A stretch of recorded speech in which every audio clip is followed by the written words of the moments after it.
Hello दोस्तों, स्वागत है मेरे चैनल में। जैसा कि आप स्क्रीन पर देख सकते हो कि यहाँ पर मैं जुपिटर का नोटबुक यूज़ कर रहा हूँ, जो कि मेरे फ़ोन पर रन हो रहा है। ये आईपी एड्रेस मेरे फ़ोन की है और इस पे मैंने पाइथन इंस्टॉल कर रखा है, जो कि यहाँ पे आप देख सकते हो कि एसएसएच की मदद से मैं यहाँ पर एक्टिवेट और डीएक्टिवेट कर सकता हूँ।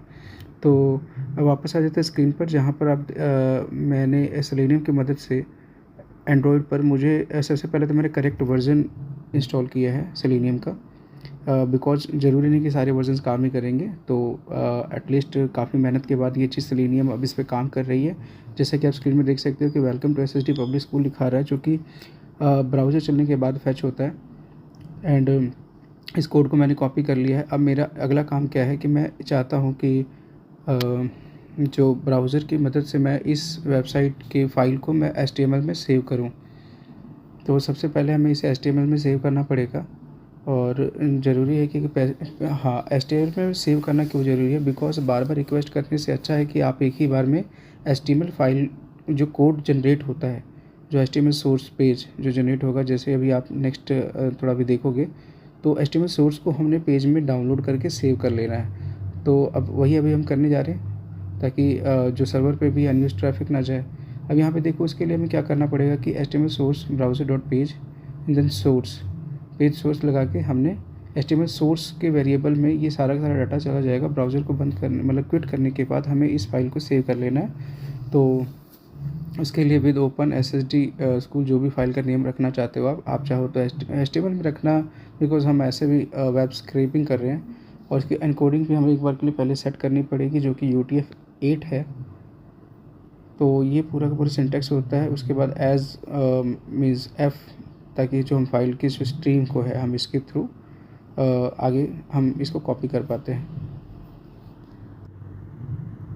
अब जो फाइल का सोर्स है उसको हमने क्या कहते हैं कि जो फाइल वहाँ से करके अब एचटीएमएल सोर्स को जो हमने रिसीव किया था वहाँ से, उसको हमने SSD स्कूल डॉट HTML में हमने सेव कर लिया। यहाँ पे आप फोल्डर में देखोगे जब बैक जाके, तो वहाँ पे HTML इसको मैं रन करके भी दिखा दे रहा हूँ और इसमें ये सारा डाटा हमें रिसीव हो चुका है। चाहते तो हम इसको ब्यूटीफुल सूप की मदद से भी, क्योंकि बहुत ही बेसिक वेबसाइट है और ब्यूटीफुल सूप की मदद से हो सकता था, बट बिकॉज सेलेनियम को अच्छे से समझना है तो ये ज़रूरी है।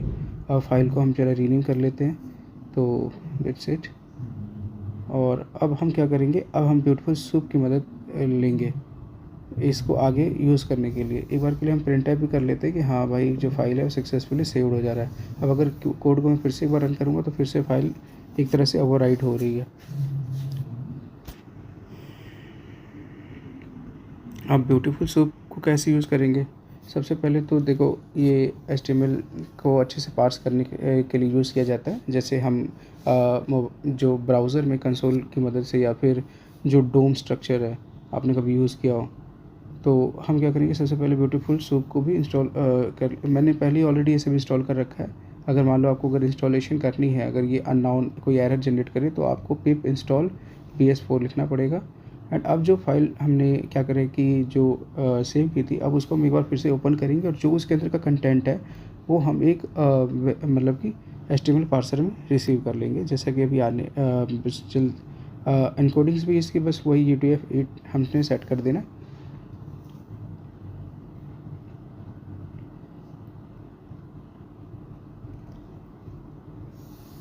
तो ये हो गया सूप एंड ब्यूटीफुल सूप। हमें जो इसका मेथड यूज़ करेंगे और HTML पार्सर से, ऐप से वो HTML पार्सर में चला गया, ध्यान रखो, और उसके बाद वो सूप में चला गया। अब हम चाहें तो जो मर्जी एक सॉरी मेरा जो कनेक्शन है वो सर्वर थोड़ा उसको एक बार रिस्टार्ट कर लेता हूँ।